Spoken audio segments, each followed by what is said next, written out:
नमस्कार साथियों, हम 2 महीने के बाद आपके सामने दोबारा आ रहे हैं क्योंकि हमें ये ढूंढने में बहुत टाइम लग जाता है, समय लग जाता है क्योंकि हमें जाना पड़ता है चढ़ाई में, गर्मी में और ऐसे लोगों के साथ हम मुलाकात करते हैं, आप हैरान हो जाएंगे। आपको हम मिला रहे हैं ये करतार सिंह जी कैप्टन। आप हैरान हो जाएंगे कि इनकी जो बचपन का इनका जो जीवन बीता है वो आप हैरान रह जाएंगे कि कैसे इन्होंने मतलब है कि स्कूल पढ़े, कैसे इन्होंने जहाँ तक कैप्टन तक पहुँचे हैं। इनसे पूछेंगे कि ये कैसे अफसर बने और कहाँ के रहने वाले हैं और कितनी इनकी उम्र है। हाँ जी कैप्टन साहब करतार सिंह जी नमस्कार। आदरणीय, मैं आपको बहुत बहुत आपका शुक्रिया और धन्यवाद करता हूँ कि आप हमारे जानकारी लेने के लिए आप जहाँ पहुँचे हैं, मैं आपका बहुत बहुत धन्यवाद करता हूँ। सबसे पहले मैं अपनी आजू के बारे में आपको जानकारी दूंगा। 11/7/1950 की मेरी डेट ऑफ बर्थ है। हंदर गांव का रहने वाला हूं, तहसील अरनास, डिस्ट्रिक्ट रियासी का रहने वाला हूं और मैं अपनी जीवन अभी तक जो व्यतीत किया है उसके बारे में मैं आपको जानकारी देना चाहता हूं। आप कैप्टन साहब ये बताएं कि आपके फादर साहब क्या काम करते थे? मैं घर का बहुत गरीब बंदा था, जिम्मेदारी वगैरह करते थे, आर्मी में जाना चाहते थे। 1962 में छोटा सा बिल्कुल बचपन था, काफ़ी एक छोट पड़ा था, उसमें काफ़ी आगे पीछे लोगों को भागना पड़ा और अपनी जगह छोड़नी पड़ी और हम कुछ समय के लिए सलाल में पहुँचे और सलाल में रहे, कुछ समय व्यतीत किया और उसके बाद फिर हम वापस जो है अंदर अपने गांव में चला गए। फिर 65 में हमें दोबारा वहाँ से अपना गांव छोड़ना पड़ा और फिर हम सलाल में क्यों आया? वहाँ पर मिलिटेंट हुए थे, झगड़ा हुआ था? वहाँ मिलिटेंट काफ़ी आए और काफ़ी गुरिल्ला वगैरह घुस गए थे और काफ़ी मारपीट हुई थी, काफ़ी लोगों को भागना पड़ा और काफ़ी मजबूरी करना पड़ी और हमें हमारा कुछ सामान और कुछ घर हमारे वो बर्बाद वगैरह कर दिए थे, उन्होंने जला दिए थे और फिर हम उस मजबूरी को देखते हुए हम दोबारा सलाल में आके शिफ्ट हुए। जब हम फौज की कार्रवाई देखते थे, उनसे हौसला अफजाई हमें मिलती थी, सेवा करते थे, बिचारते थे, उनको ब्रीफ करते थे और कोई बंदा फंसा हुआ था, उनके जाल में फंसाता था, उनको छुड़ाते थे। तो उसी समय हम याद करते थे कि हम फौज में जाएंगे और देश की सेवा करने के लिए।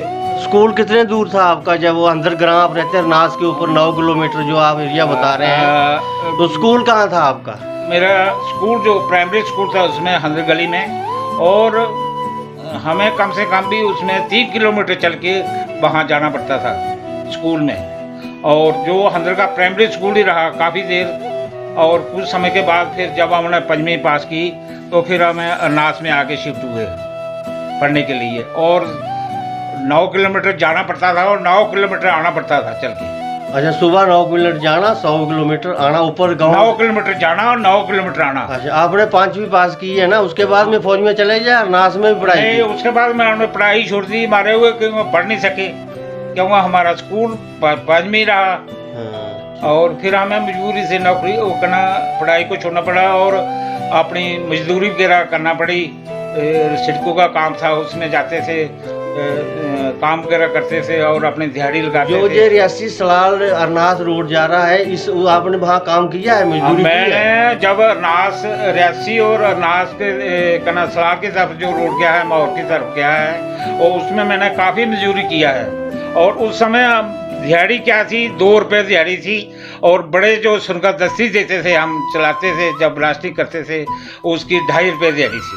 2.5 रुपये दिहाड़ी आपको मिलती थी? हाँ, 2.5 रुपये दिहाड़ी मिलती थी और उसी में हम अपने पेट भी पालते थे और अपने परिवार को भी उसी से पालते थे, सेवा करते थे।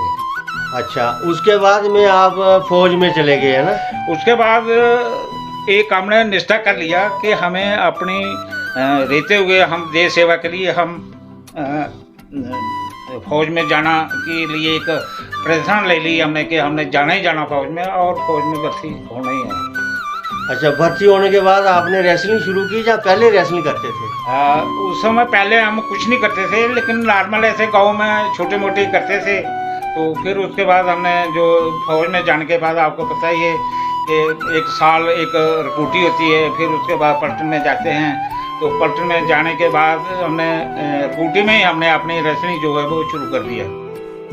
अच्छा, तो ठीक है। उसके बाद में हाँ, आप लोगों ने सुना, देखो कैप्टन साहब बोल रहे हैं कि मैं एक अंदर का रहने वाला हूँ। अंदर कंथान पुल से ऊपर 9 किलोमीटर एरिया है, वहाँ पर ये रहते हैं।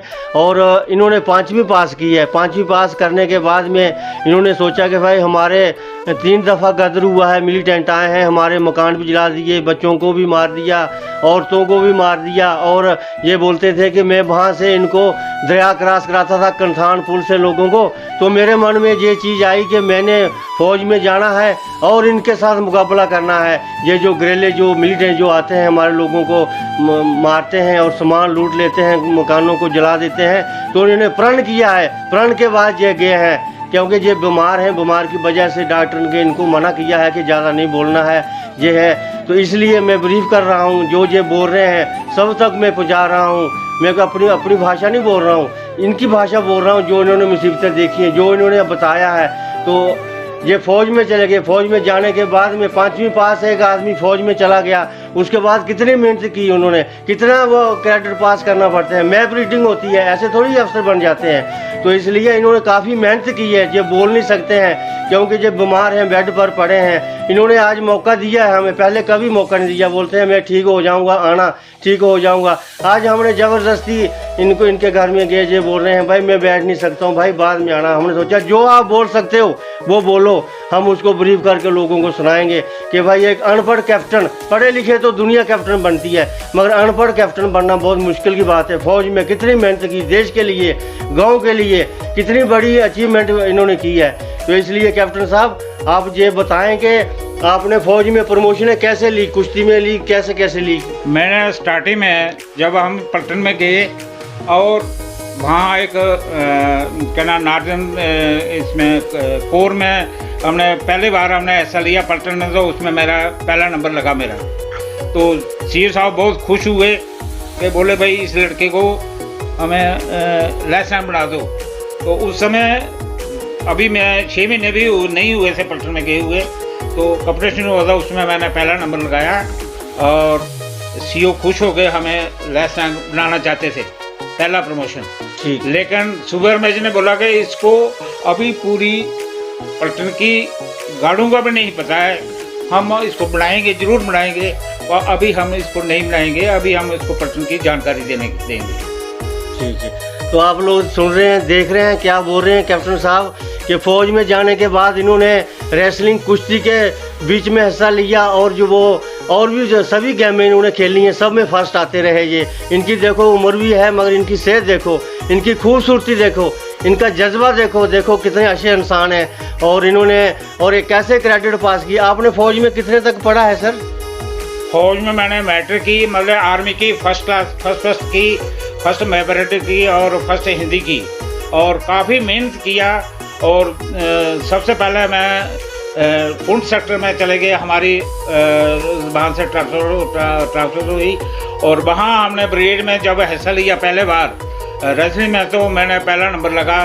कि काफ़ी अच्छी पलटनें थी, डोगरा की थी, सिख ग्रुप की थी और राय रफल की पलटनें थी, उनको सबको मार के पीछे किया और पहला नंबर लगा हमारा ब्रिगेड में। तो उस समय मेरे को नायक का प्रमोशन दिया गया और बहुत बड़ी हौसला अफजाई की हमारी आर्मी ने।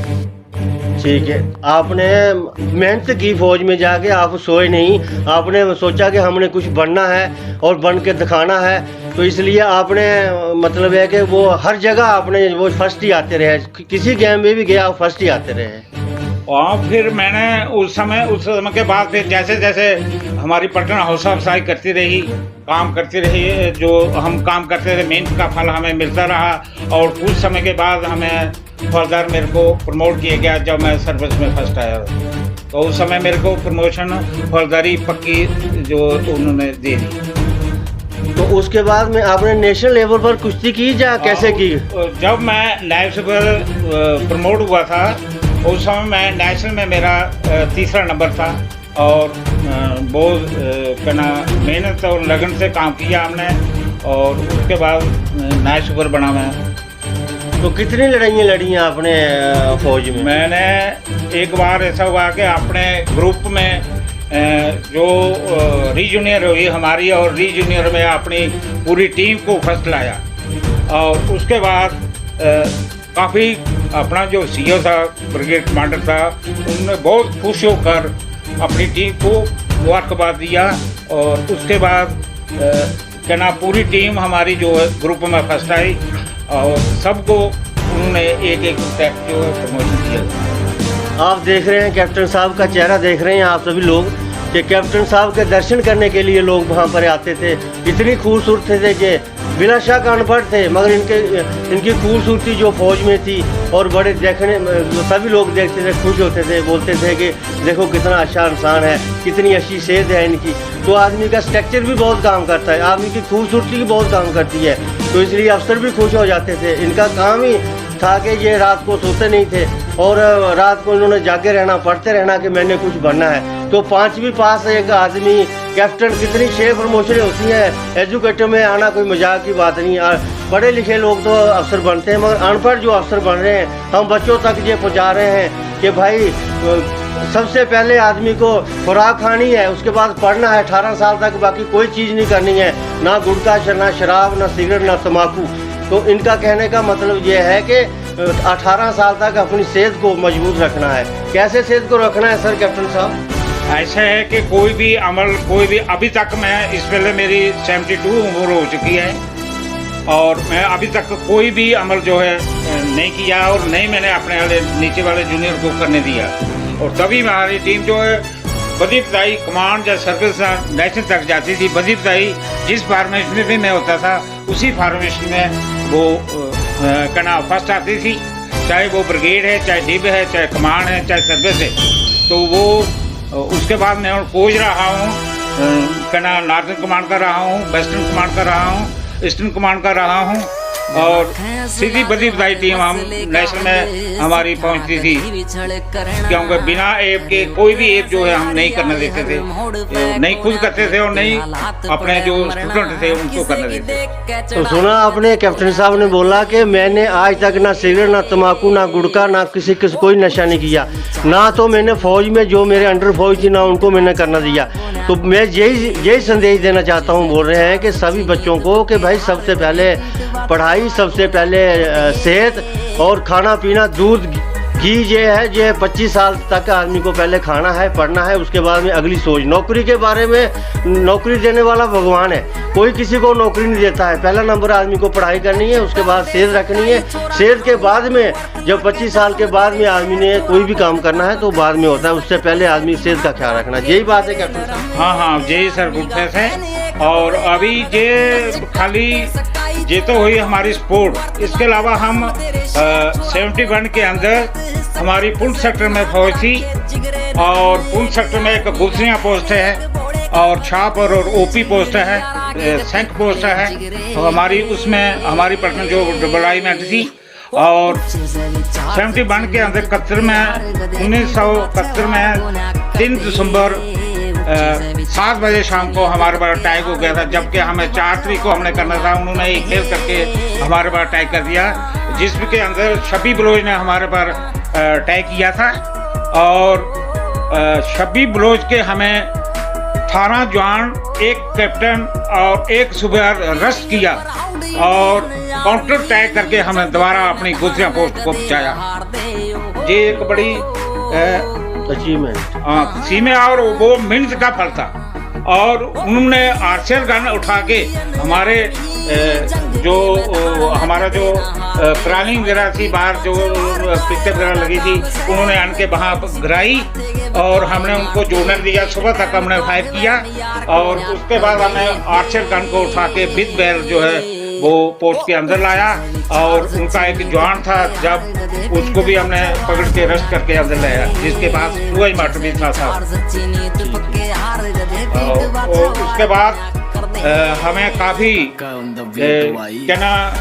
फाइट करना पड़ी और उसके बाद हमारे पास रीएनफोर्समेंट आई एक अल्फा कॉम्पनी की। जब हमारा सीओ से मिलाप हुआ, सीओ हमारा सैंक में रहता था उस समय और कंपनी कमांडर हमारा शाहपुर में रहता था और मेरा प्लाटून कमांडर जो वो पांडे साहब थे और मेरे प्लाटून कमांडर जो थे उस समय वो साल सिंह साहब थे, घोड़े सलासी के रहने वाले थे। ठीक है सर। अच्छा, फिर आपने ये बताया कि भाई मैंने फ़ौज में भी मतलब ये अच्छे काम किए हैं और बहुत मैंने वहाँ पर लड़ाइयाँ भी लड़ी हैं। तो सबसे पहले बेसिकल जो फाउंडेशन आदमी की जो होती है, बेसिकल फाउंडेशन जो स्टार्टिंग माता पिता से शुरू होती है, तो उस समय आदमी का व्यवहार कैसा, बच्चे का व्यवहार माता पिता के साथ कैसा होना चाहिए, गांव के साथ कैसा होना चाहिए, कैसे आदमी आगे बढ़ता है, कैसे आदमी आगे उसकी कैसे सोच बनती है कि मैं कुछ बनूं। हमारी एक सोच गरीबी की वजह से, स्टार्टिंग में तो गरीबी थी हमारी काफ़ी थी, हमें 2 टाइम की रोटी नहीं मिलती थी, एक टाइम खाते थे और एक टाइम का जाते थे। लेकिन फिर भी हमने उस चीज़ को मद्देनजर रखते हुए हमने काफ़ी मेहनत करने की कोशिश किया और फौज में गए। फौज में लगन और मेहनत, जो ऑर्डर जो हमें मिलते थे, जैसे ट्रेनिंग स्पोर्ट की तरफ जाना था स्पोर्ट में चले जाते थे, अगर किसी ने बिना ट्रेनिंग की तरफ जाना तो ट्रेनिंग भी हम मेहनत से करते थे। हमारा एक विश्वास होता था कि जो लड़ाई में जो कहना ट्रेनिंग में जो कहना पसीना बहाते हैं वो लड़ाई में उनका खून बचता है, और जो लड़ाई में जो ट्रेनिंग में जो लापरवाही करते हैं तो उनको लड़ाई में खून बहाना पड़ता है। तो उसकी बात हमने अपने विश्वास की याद रखी और काफ़ी लगन और मेहनत से काम करते थे। अब आपकी कितनी पेंशन है सर? और मेरी पेंशन अभी इस समय तो कमी है, कुछ क्या चक्कर है, अभी मैंने जाना है। अभी मेरी पेंशन है 42,000। 42,000 कुछ है। तो कितने बच्चे हैं आपके? मेरे बच्चे सर, मैंने मजबूरी की वजह से आपको पहले ही बताया है कि जो 62 में और 65 में जो लड़ाई हुई थी, जो गुरेले वगैरह आते थे, उस समय मेरे मजबूर हो गए बच्चों को रियासी में शिफ्ट करना पड़ा मेरे को, क्योंकि वहाँ पढ़ाई का कोई साधन नहीं थे। तो इसलिए हमें मजबूर हो गए, हमने उनको रियासी में शिफ्ट किया।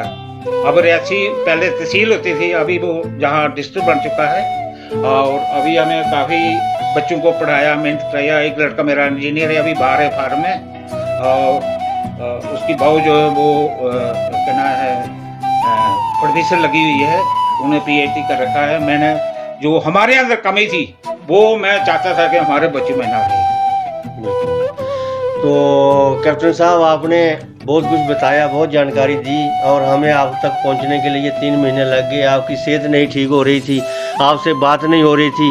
तो हम ऐसे लोगों से ही बात करते हैं जो इंडिया को बचाने के लिए लगे हैं, बच्चों को भविष्य बचाने के लिए लगे, उनको जागृत कर रहे हैं, पढ़ो, पढ़ाई करो और अफसर बनो, देश को बचाओ। तो अब ऐसे जैसे बच्चों की अब वो चल रही है, रफ्तार चल रही है, खुराक के बिना कुछ पचता नहीं है, खाते नहीं है, दूध घी नहीं खाते हैं, तो फिर फौज में कैसे जाएंगे, देश कैसे बचेगा? अभी भी मैंने 2 गाय रखी हुई है और उसका दूध वगैरह बच्चों को कोशिश करते हैं कि उनको मिले, उनको खुराक मिले, अच्छी खुराक मिले, ताकि उनकी सेहत अच्छी रहे। और अभी मेरे 3 लड़का, एक लड़का फार्म में है और एक लड़का पुलिस में है और एक आर्मी में है, तीनों सर्विस करते हैं। ठीक है। तो आप ये जो हमारी जो इंडिया की जनरेशन है, बच्चे हैं, इनको आप क्या संदेश देना चाहते हो कि फ़ौज में जाने के लिए, देश को बचाने के लिए आदमी को क्या क्या करना चाहिए? अगर ऐसे बच्चे जैसे चल रहे हैं, जैसे जो इनको खुराक नहीं खा रहे, सेहत का ख्याल नहीं रख रहे हैं, ऐसे है कि मैं अपने क्या ना गाँव में और अपने तहसील में, अपने डिस्ट्रिक्ट में हर कदम पर मैं यही शिक्षा देता हूँ कि अगर आपने देश के लिए कुछ करना है, आपने जन्म लिया है इस धरती में, तो आपको कहना बड़ा एक बुरे काम से बचना है। आपने कोई भी नशा नहीं करना है। आप खुराक अच्छी खाओ, दूध पियो, घी खाओ, बादाम खाओ और काजू वगैरह वो यूज करो, और ऐसा गलत कदम नहीं उठाना है जिसके अंदर बदनामी अपने माँ प्यो की हो, खुद की हो।